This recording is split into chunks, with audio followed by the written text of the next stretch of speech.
Bueno, buenas tardes a todos. Mi nombre es Agustina Alessandri, yo soy docente del Departamento de Farmacología y hoy vamos a estar hablando acerca de los fármacos, ¿sí?, que modulan la función gastrointestinal. Bueno, ¿cuál es la importancia de este tema? Bueno, que son fármacos ampliamente prescriptos, ¿tá?, en la práctica médica habitual, ¿sí?, que habitualmente se utilizan para tratamiento sintomático, ¿tá?, de distintos síntomas como náuseas, vómitos, enfermedades causadas por aumento de la secreción ácida gástrica, que habitualmente se hace un uso irracional de ellos, ¿sí?, como por ejemplo una prescripción por largos periodos de tiempo, ¿tá?, como es el caso del uso de los inhibidores de la bomba de protones, o su uso para indicaciones no aprobadas, ¿tá?, como es el ejemplo de el uso del antimético domperidona, ¿tá?, para indicaciones no aprobadas, como por ejemplo como inductor de la lactancia materna, ¿tá?, o como fármaco proquinético, ¿sí? Esto expone a los pacientes, ¿sí?,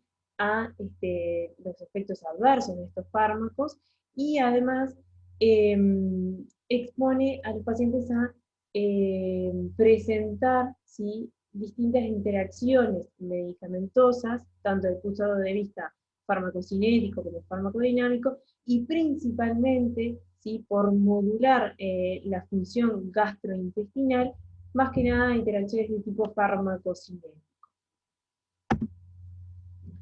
Bien, hoy vamos a estar hablando de eh, moduladores de la secreción ácida gástrica, ¿sí?, de fármacos antieméticos, ¿tá?, y lineamientos generales de fármacos laxantes y antidiarreicos. Comenzando con los fármacos que modulan la secreción de ácido gástrico, tenemos a los inhibidores de la bomba de protones, ¿sí?, a los fármacos antihistamínicos, ¿no?, anti-H2, ¿sí? Luego tenemos los neutralizantes de la secreción ácida, ¿sí?, como son los antiácidos, ¿tá? Y después tenemos los protectores de la mucosa gástrica, como el sucralfato y los análogos de prostaglandinas, ¿tá?, que son fármacos menos utilizados habitualmente, y los que no mencionaremos. Desde el punto de vista evolutivo y de la aparición de estos fármacos, eh, tenemos que, bueno, que actualmente, ¿sí?, los inhibidores de la bomba de protones son los fármacos más potentes, ¿sí?, y más eficaces en inhibir la secreción ácida gástrica, ¿sí?, en comparación con los anti-H2 y obviamente los antiácidos, ¿sí? Eh, Esto hace que, bueno, que sean fármacos ampliamente prescritos, ¿tá?, y, disculpen, y, y que, bueno, más que nada se debe a que actúan a nivel del último eslabón, ¿sí?, de la secreción ácida gástrica. Bueno, como todo tratamiento de las distintas patologías, siempre contamos con un pilar, ¿sí?, no farmacológico, ¿tá?, que no es menos importante en todo lo que tiene que ver con mejorar los síntomas, ¿tá?, del reflujo gastroesofágico, ¿sí?, y, y todo lo que tiene que ver con el tratamiento higiénico dietético de esta patología, ¿sí? Bien, acá tenemos la fisiología, ¿sí?, de la secreción de ácido gástrico y de distintos mediadores endógenos que están involucrados en la secreción de ácido gástrico, ¿sí? Y cómo podemos modular desde el punto de vista farmacológico esta secreción, ¿sí? Por un lado tenemos, bueno, las células enterocromafines, ¿tá?, la célula parietal gástrica, ¿sí?, la bomba protón-potasio ATPasa, ¿sí?, que dijimos que era el último eslabón, ¿sí? En lo que tiene que ver con la producción de ácido gástrico, ¿sí? Y la célula epitelial superficial, ¿tá? Que es la encargada, ¿sí? De sintetizar moco y bicarbonato, ¿tá? Para configurar lo que es la capa mucosa protectora, ¿sí? Del epitelio gástrico, ¿sí? Que como vemos, esta barrera protectora, la síntesis de moco y bicarbonato es promovido, ¿sí? Por las prostaglandinas, ¿ah? De lo cual se desprende que aquellos fármacos que inhiban la síntesis de prostaglandinas, como son los AINE, puedan ver reducida esta función gastroprotectora, ¿sí? Volviendo a la célula parietal, vemos cómo la histamina, ¿sí? A través de los receptores de histamina tipo 2, ¿tá?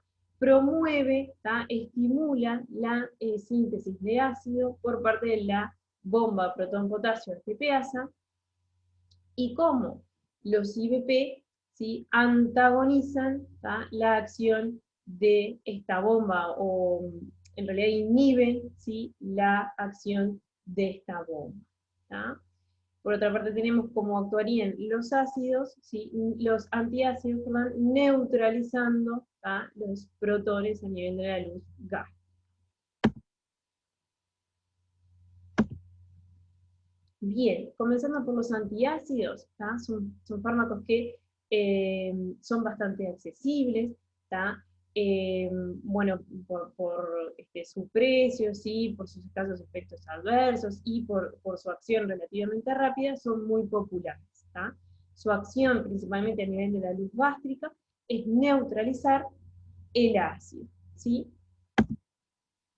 Desde el punto, desde lo que es desde el punto de vista químico, ¿tá? Se clasifican como óxidos, ¿tá? Hidróxidos de metales di- y trivalentes, ¿tá? Como el magnesio y el aluminio. Desde el punto de vista farmacocinético y clínico, se clasifican en absorbibles o sistémicos, ¿tá? O sea que van a tener efectos a nivel sistémico, como son el bicarbonato sódico y el carbonato cálcico, y aquellos no absorbibles, ¿tá? O sea que no van a tener efectos sistémicos, como es el hidróxido de aluminio, ¿sí? Y los compuestos de magnesio. Los antiácidos, justamente por su acción, ¿tá? Que es relativamente rápida y que lo que van a hacer es neutralizar el ácido, ¿sí? Gástrico, se administran, bueno, unos minutos antes o conjuntamente con las comidas para eh, evitar los síntomas, ¿tá? De la secreción de ácido gástrico. Bien, acá vemos cómo algunos compuestos tienen una velocidad de acción más rápida que otros, y de sus efectos adversos en realidad se destaca que son escasos, ¿tá? Lo cual hace, bueno, estos fármacos, además de tener una rápida acción, hace que, bueno, tengan esta libre dispensación, ¿sí? Los más frecuentes son a nivel gastrointestinal, ¿tá? Los compuestos con aluminio generan más que nada estreñimiento, ¿sí? Y los compuestos con magnesio pueden tener un efecto laxante, ¿tá? Por lo cual estos fármacos se prescriben habitualmente combinados, ¿tá? Para evitar justamente estos efectos adversos. De las interacciones medicamentosas, destacar que estos fármacos que van a modular, ¿sí? La función gastrointestinal desde el punto de vista de la secreción de ácido gástrico, y bueno, en el caso de los antiácidos, en neutralizar la acidez gástrica, van a modificar, ¿sí? La absorción de todos aquellos fármacos que reciba el paciente, ¿sí? Por vía oral, ¿sí? Tanto aumentando como disminuyendo la absorción, ¿sí? Dependiendo del caso, ¿tá? Por lo tanto, son pasibles de interacciones medicamentosas y, como dijimos, más frecuentes desde el punto de vista farmacocinético, ¿tá? Pueden alterar, entonces, al modificar el pH gástrico, pueden modificar la absorción de ciertos medicamentos, por lo cual se recomienda tomar, ¿no? Los otros medicamentos que esté recibiendo el paciente alejados, ¿tá?, de estos fármacos. Bien, siguiendo con otros fármacos moduladores de la secreción de ácido gástrico, tenemos a los IBP, ¿sí?, los prazoles, ¿tá?, los inhibidores de la bomba de protones. Como dijimos, son los fármacos que en la actualidad son los más eficaces en inhibir la secreción de ácido gástrico, ¿tá?, son los supresores más potentes, van a disminuir, ¿tá?, la producción de ácido tanto el basal como el estimulado, ¿tá? Los disponibles actualmente en Uruguay son el omeprazol, su isómero el esomeprazol, lansoprazol, dexlansoprazol y pantoprazol, ¿tá? Es importante recalcar que estos fármacos presentan la misma eficacia, ¿tá?, en inhibir la secreción de ácido gástrico, ¿sí?, a dosis equipotentes. Todos presentan la misma eficacia, ¿tá?, no hay uno mejor que otro. Y la importancia de discutirlo, ¿sí?, en el teórico de hoy es que es muy común, ¿tá?, el uso actualmente en la práctica clínica de su uso irracional, ¿tá? Esto es, ejemplos de uso irracional con el uso de estos fármacos es, bueno, prescribirlos por largos periodos de tiempo, ¿tá?, para indicaciones poco precisas, ¿tá?, como afecciones gástricas menores, ¿tá?, o simplemente, bueno, porque los pacientes sean polimedicados, ¿tá?, sin que se incluyan dentro de esos medicamentos fármacos que puedan potencialmente generar lesiones gástricas, ¿tá?, son ejemplos del uso irracional de estos fármacos, ¿tá?, que como dijimos, ¿tá?, expone al paciente a efectos adversos, ¿tá?, de estos fármacos y a potenciales interacciones medicamentosas. Bien, los IBP son profármacos, ¿tá?, tienen un peculiar mecanismo de acción, ¿sí?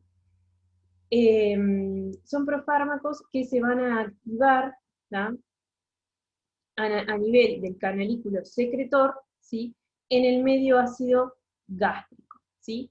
Pero para ello, ¿sí?, necesitan absorberse, ¿sí?, absorberse principalmente a nivel del duodeno, ¿sí?, pasar a lo que es la circulación sistémica, ¿tá?, y llegar a la célula parietal gástrica, ¿tá?, y activarse, ¿tá?, en el medio ácido del canalículo secretor, ¿tá?, que como vemos tiene un pH menor a 2, ¿tá?, una vez en la célula parietal gástrica, ¿sí?, que atraviesan muy bien las barreras plasmáticas, porque estos fármacos son bases débiles, ¿sí?, o sea, no están cargadas a pH fisiológico y atraviesan muy bien las barreras plasmáticas, ¿tá? Una vez que llegan al canalículo secretor, ¿sí?, se van a protonar, ¿tá?, por lo cual requieren, ¿sí?, el medio ácido de este canalículo secretor, ¿tá?, se protonan y se conforman este derivado sulfonamido, ¿sí?, que eventualmente va a generar enlaces covalentes, ¿sí?, del tipo sulfidrilo, ¿tá?, con la bomba protón-potasio-ATPasa, y la va a inhibir de manera irreversible, ¿tá? Por lo tanto, esto es importante, ¿por qué? Porque necesita, primero, absorberse, ¿sí?, pasar a la circulación sistémica, ¿tá?, atravesar la barrera plasmática de la célula parietal, llegar al canalículo secretor y activarse en el medio ácido del canalículo secretor, ¿sí? Una vez que se activa, puede inhibir a la bomba protón-potasio ATPasa y lo hace de manera irreversible, ¿tá? Esto es importante porque para poder reanudar, ¿sí?, la secreción ácida gástrica por parte del canalículo, se deben sintetizar nuevas moléculas de la bomba, ¿tá? Lo otro importante es que, como dijimos, el fármaco, el IBP, requiere del medio ácido del canalículo secretor para activarse, ¿tá? Por eso es que se administran en ayunas, y previo a las comidas, donde hay un mayor medio ácido. ¿Sí? Muy bien, de los efectos y sus indicaciones aprobadas, se encuentra aprobado para el tratamiento de la úlcera gastroduodenal, la erradicación de la infección por Helicobacter pylori, la enfermedad por reflujo gastroesofágico, ¿sí? El síndrome de Solinger-Ellison, y bueno, un uso off-label, ¿sí? Por fuera de indicación aprobada sería la dispepsia funcional de tipo pirosis, y para la prevención de gastropatías secundarias a fármacos. De la farmacocinética ya mencionamos que se van a absorber a nivel duodenal, se comercializan en forma de cápsulas que contienen gránulos justamente para no absorberse a nivel de la luz gástrica, sino que hacerlo a nivel duodenal. ¿Sí? Bien, la vida media de estos fármacos es bastante corta, entre 1 y 3 horas, por lo tanto, la duración del efecto de estos fármacos no se correlaciona con la concentración plasmática del IVP, ¿sí? El efecto máximo generalmente no se alcanza con una sola dosis, sino que requiere de unos días. ¿Tá? El metabolismo de estos fármacos es importante, porque se van a metabolizar a través de los citocromos hepáticos, principalmente CYP3A4 y CYP1219, ¿sí? Y luego se van a excretar por vía renal, excepto lansoprazol. Bien. En general son fármacos que son bueno, bastante seguros cuando se utilizan de manera adecuada. Los efectos adversos más frecuentes son náuseas, vómitos, dolor abdominal, estreñimiento, ¿sí? Menos frecuente y con su uso a largo plazo, justamente por disminuir, ¿sí? Perdón, por aumentar el pH gástrico, ¿sí? Que es una principal barrera, ¿no? Para el crecimiento de poblaciones bacterianas en el tubo digestivo, puede generar algún tipo de infección, ¿sí? Justamente de la mano del mecanismo de acción, como mencionábamos, puede modificar la absorción de ciertas vitaminas y minerales, como es la absorción de la vitamina B12, como es la absorción del calcio, generando distintas osteopenia, osteoporosis y riesgo de fractura, hipomagnesemia, ¿sí? Al bloquear esta bomba, ¿sí? Y por largos periodos de tiempo, se puede aumentar todo lo que está por detrás de este bloqueo, ¿sí? Como por ejemplo, puede aumentar las concentraciones de gastrina, con la consecuente gastritis atrófica, poliposis de glándulas fúngicas, y cuando se interrumpe el tratamiento con los IVP puede generar hipersecreción ácida de rebote. Como mencionábamos, son pasibles de interacciones medicamentosas, principalmente farmacocinéticas, la importancia de que estos fármacos para ejercer su efecto farmacológico requieren el medio ácido del canalículo secretor, y esto no es menor, porque si el paciente recibe otros fármacos que inhiban la secreción ácida gástrica, puede disminuir sus efectos. Como mencionábamos, se puede modificar la absorción de ciertos fármacos, y también pueden haber interacciones de tipo farmacocinéticas a nivel de lo que es el metabolismo, ya que utilizan los citocromos, el CYP3A4 y el CYP1219 para metabolizarse, ¿sí? Así como también lo utilizan otros fármacos como las benzodiazepinas, la fenitoína, por lo que si el paciente está recibiendo alguno de estos fármacos, pueden haber interacciones. Hace unos años surgió una alerta, ¿sí? Acerca de la posible interacción entre clopidogrel y los IVP, principalmente con omeprazol y esomeprazol, que son inhibidores, ¿sí? Del CYP1219. Como todos sabemos, el clopidogrel es un antiagregante plaquetario, y que es un profármaco. Para activarse justamente requiere del metabolismo a través de esta enzima hepática, por lo que el omeprazol y el esomeprazol, al ser inhibidores de esta enzima, pueden disminuir bueno, su metabolismo y su efecto. Por lo que se desaconseja el uso concomitante de clopidogrel y omeprazol y esomeprazol, y no aplica para el resto de los IBP. Bien.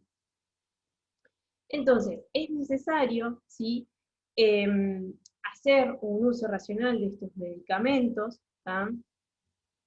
por lo que decíamos, bueno, por los efectos adversos que se pueden ver con el uso de estos fármacos, por las posibles interacciones medicamentosas que pueden llegar a verse, por lo que es necesario que, bueno, los pacientes, cuando hablamos de uso racional de medicamentos, entendemos que es la condición en donde los pacientes reciben el medicamento adecuado, acorde a sus necesidades clínicas, a la dosis adecuada, por el periodo de tiempo adecuado y al menor costo posible para ellos y para la comunidad. Como decíamos, algunos ejemplos de uso irracional de medicamentos son los medicamentos sin beneficio demostrado, aquellos pacientes que reciben posologías inadecuadas, uso por tiempos prolongados, combinaciones adosíficas en donde no haya evidencia de la eficacia, y la automedicación que no es una excepción con el uso de estos fármacos, que es muy común la automedicación.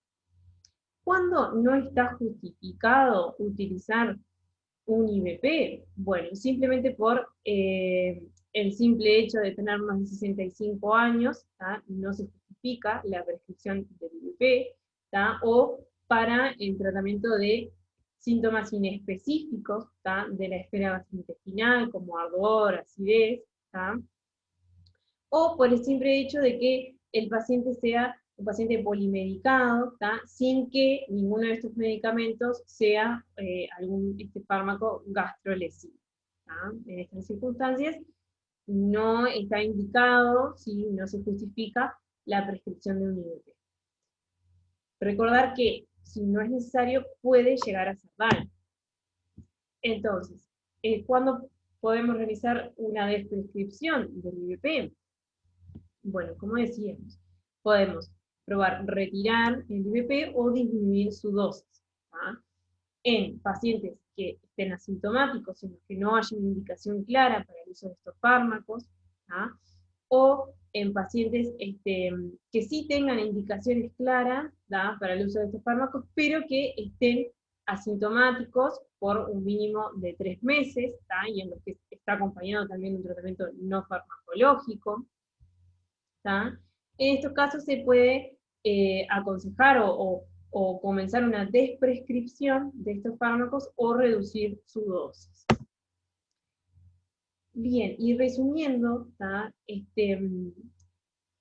recordar que todos los IBP son eficaces para inhibir la secreción de ácido gástrico a dosis equipotentes, desde el punto de vista de la eficacia, la seguridad, la conveniencia y el costo. El omeprazol es el fármaco de elección en este grupo farmacológico. Saber que el uso de estos fármacos en indicaciones no autorizadas, en donde no hay evidencia de su eficacia ni de su seguridad, puede tener más riesgos para el paciente, y siempre prescribir estos fármacos bajo la premisa de utilizarlos a las menores dosis posible, por el menor tiempo posible. Siguiendo con otros fármacos que modulan la secreción ácida gástrica, tenemos a los fármacos antagonistas de los receptores de histamina tipo 2, que acá en Uruguay contamos con ranitidina y famotidina. Lo que hacen es inhibir estos receptores a nivel de la membrana vasolateral de las células parietales y con ello disminuir la producción de ácido gástrico, sobre todo la secreción nocturna.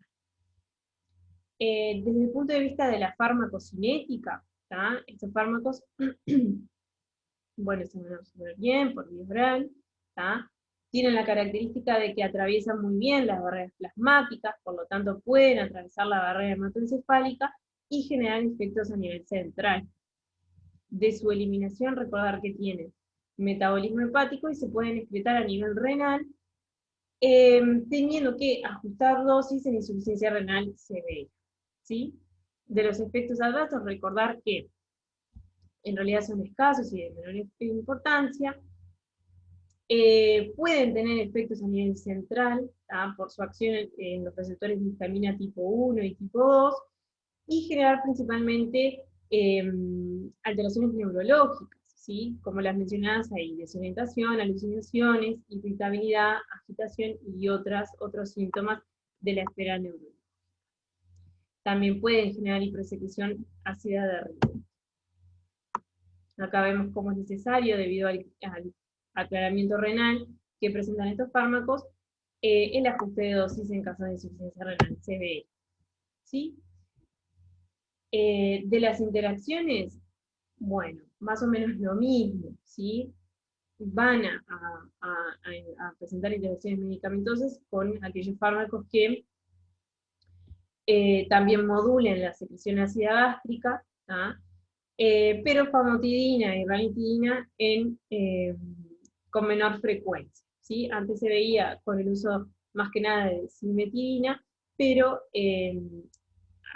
actualmente tiene muy poco uso clínico. Bien, y estas son las recomendaciones del Hospital de Clínicas acerca de cuándo, ¿sí? Realizar una gastroprotección, ¿sí? Con estos fármacos. ¿Está? Bien, en aquellos pacientes que consumen AINES, ¿cuándo está indicado, ¿sí? Que reciban gastroprotección? Bueno, los que asocien factores de riesgo, ¿sí? Como los siguientes: antecedente de úlcera gastrodenal previa, edad mayor a 60 años, otras comorbilidades, ¿sí? Administración de corticoides o anticoagulantes, sabiendo que los corticoides también son gastresivos, y en aquellos pacientes, y esto es importante, que reciban más de 2 AINES, ¿sí? Incluyendo ácido acetilsalicílico a dosis bajas. ¿Cuál es el fármaco indicado? Bueno, los IBP. ¿En qué pacientes está indicado realizar una profilaxis de lesiones agudas por estrés? Bueno, lesiones gástricas agudas por estrés en aquellos pacientes que tengan estos factores de riesgo. Ventilación mecánica por más de 48 horas, coagulopatías, politraumatizados, cirugía mayor, grandes quemados, pacientes en shock, sepsis, y que tengan antecedente de úlcera gastrodenal o hemorragia digestiva alta. En estos pacientes está indicado IBP o los antihistamínicos tipo 2, anti-H2. Bien, y pasando con otros fármacos que modulan la función gastrointestinal y que son de amplio uso clínico, son los antieméticos. Los podemos clasificar como antagonistas de los receptores de dopamina tipo 2, ¿sí? Como la metoclopramida y la domperidona, y los antagonistas de los receptores de serotonina tipo 3, ¿sí? Ondansetron y granisetron. Saber que existen otros fármacos, ¿sí? Que presentan efectos antieméticos, y que habitualmente se usan como coadyuvantes a dosis altas, como la dexametasona. Conocer que también existen derivados de cannabis medicinal que se encuentran aprobados para las náuseas y los vómitos, como el dronabinol, y otros fármacos como el aprepitant, que son bloqueantes de los receptores de neuroconina tipo 1. Recordar que el centro del vómito, ¿sí? Y la zona gatillo quimioreceptora está ubicada a nivel del bulbo raquídeo, ¿sí? Que es una zona que está desprovista de barrera hematoencefálica, y que tiene una gran densidad de estos receptores, de dopamina tipo 2, serotonina, entre otros, y es donde van a actuar los distintos estímulos emetizantes, y estos fármacos antieméticos. Bien, los fármacos más utilizados en la práctica clínica son domperidona, metoclopramida y ondansetron. Domperidona, como dijimos, es un antagonista de los receptores de dopamina tipo 2, ¿ah? Y que desde el punto de vista farmacocinético, ¿sí? No atraviesa la barrera hematoencefálica, por lo tanto va a tener acción más que nada a nivel central, solamente en las regiones desprovistas de barrera hematoencefálica y a nivel periférico. Metoclopramida es un antagonista de los receptores de dopamina tipo 2 y también antagoniza los receptores de serotonina tipo 4, ¿tá? Lo cual esto le otorga un efecto prokinético, ¿sí? Y a altas dosis también antagoniza los receptores de serotonina tipo 3. Ondansetron es un antagonista de los receptores de serotonina tipo 3 a nivel central y periférico, ¿tá? Y este mecanismo de acción lo hace muy eficaz, ¿tá? En el tratamiento de náuseas y vómitos, en donde está mayoritariamente involucrada esta neurotransmisión, ¿tá? Que es en lo que son las náuseas y los vómitos inducidos por quimioterapia citotóxica y radioterapia, y en el tratamiento de náuseas y vómitos posoperatorios. Bien. Bueno, metoclopramida entonces va a tener un efecto antiemético y prokinético, ¿sí? Como mencionamos. De sus efectos adversos, recordar que atraviesa la barrera hematoencefálica, por lo tanto va a tener efectos a nivel central, ¿sí? Al antagonizar los receptores de dopamina, ¿sí? Tiene como efectos adversos, ¿tá? Y por actuar a nivel del sistema nervioso central, todo lo que tiene que ver con los síntomas extrapiramidales, ¿sí? Al antagonizar el efecto de dopamina, ¿tá? Libera la inhibición ejercida por la dopamina en la secreción de prolactina, ¿tá? Por lo tanto puede generar hiperprolactinemia y, eh, y ginecomastia, ¿tá? Y este efecto adverso también es compartido con domperidona, ¿sí? Por su acción en los receptores de dopamina, ¿tá? Domperidona es antiemético, ¿sí? No tiene un efecto prokinético, es un efecto que es como moderado e inconstante, y esto se debe más que nada a que no actúa a nivel de los receptores de cetotonina tipo 4, ¿tá? Esto es importante porque domperidona, su uso se ha hecho muy popular, ¿sí? Como antiemético y prokinético, sabiendo que en realidad no es tan buen prokinético, ¿tá? Y de vuelta, ¿sí? Se hace un uso irracional, ¿sí? Que expone a los pacientes a estos fármacos, ¿tá? Y a sus consecuentes efectos adversos, ¿tá? También decíamos que aumenta la secreción de prolactina, ¿tá? A nivel hipofisario y a nivel de eminencia media, ¿tá? Lo que hace que estos fármacos sean utilizados, principalmente domperidona, al tener menos efectos adversos centrales, ¿sí? Que, como es esto, que metoclopramida, se utiliza como inductor, ¿tá? De la lactancia materna, se utiliza de manera off-label, ¿sí? Y lo mismo, ¿tá? Expone, ¿tá? A las pacientes a los distintos efectos adversos de este fármaco. Bien, recordar que los tres fármacos, ¿sí? Pueden generar efectos adversos a nivel cardiovascular, ¿sí? Como es la prolongación del intervalo QT, ¿sí? Con el consecuente riesgo de arritmias, ¿sí? Y torsada de points, ¿tá? Y que es un efecto adverso que en realidad es poco frecuente, que puede precipitarse, ¿no? En ciertas situaciones clínicas, ¿tá?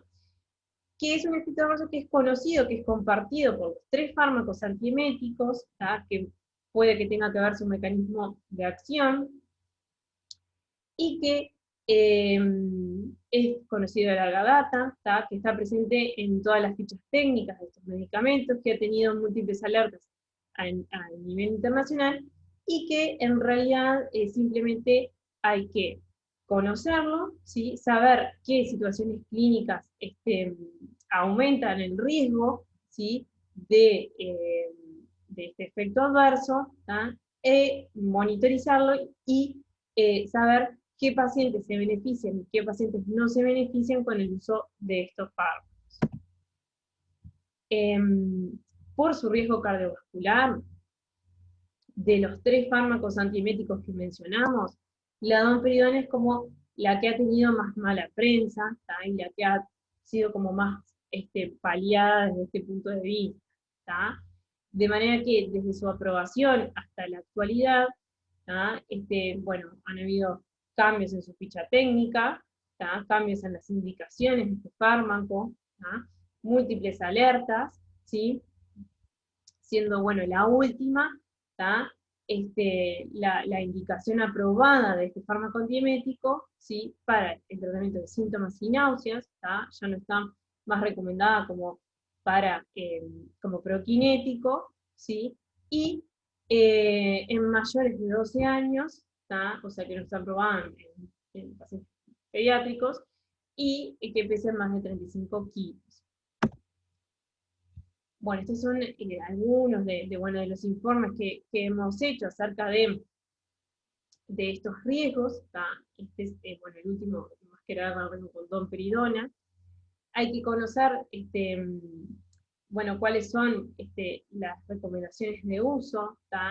La posología diaria máxima para domperidona son 30 miligramos por día. Y conocer qué situaciones clínicas aumentan el riesgo de este efecto adverso, como es, obviamente, que el paciente tenga una prolongación existente del intervalo QT, que tengan cardiopatías subyacentes como insuficiencia cardíaca congestiva, alteraciones hidroelectrolíticas, ¿sí? Y que a su vez el paciente reciba otros fármacos que puedan prolongar el intervalo QT. También conocer que estas alertas también han surgido con los otros fármacos antieméticos, como es el ondansetron, ¿sí? Conocer que para el tratamiento de las náuseas y vómitos existe un derivado de cannabis medicinal que se encuentra aprobado, que es el dronabinol, ¿sí? Aprobado para los vómitos inducidos por quimioterapia, ¿sí?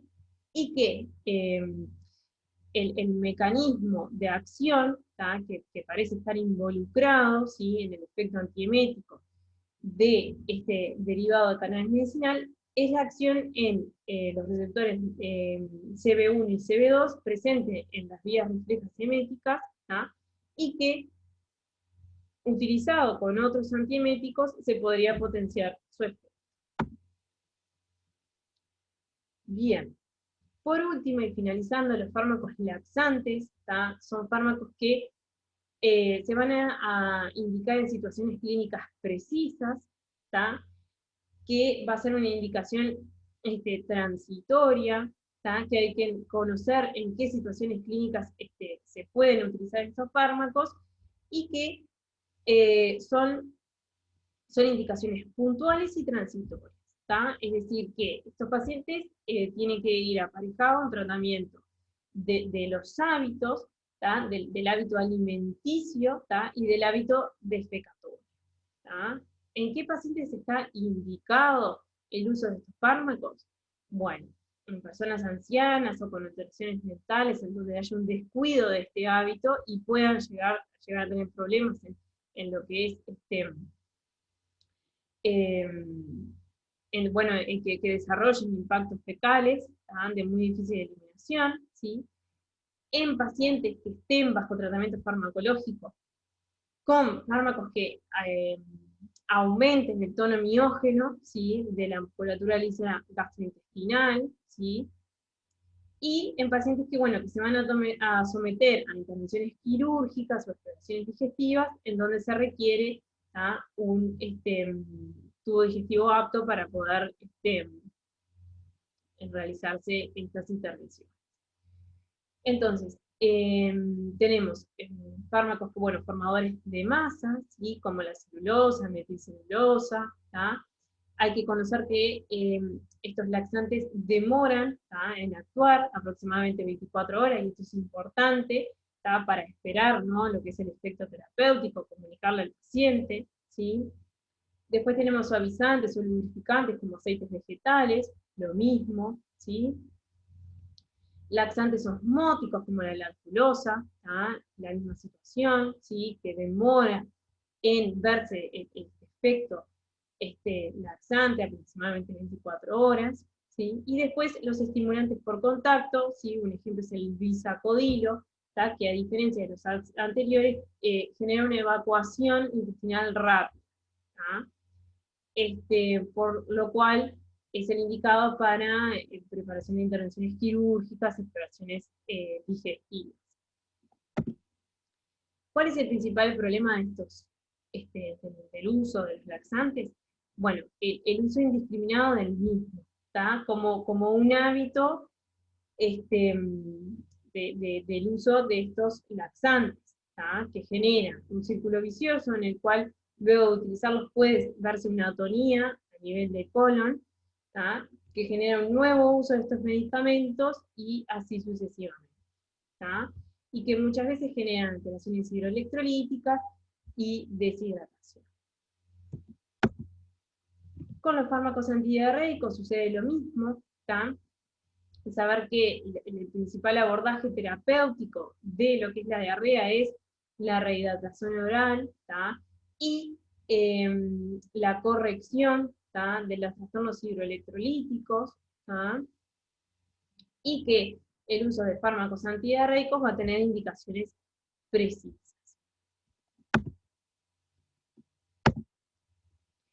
Bueno, finalizamos el teórico. Esta es la bibliografía recomendada, los libros de texto de farmacología básicos, ¿sí? Les dejamos algunos boletines para complementar la lectura, las recomendaciones del Hospital de Clínicas acerca del uso de los fármacos inhibidores de la secreción ácida gástrica, y la página web de nuestro departamento.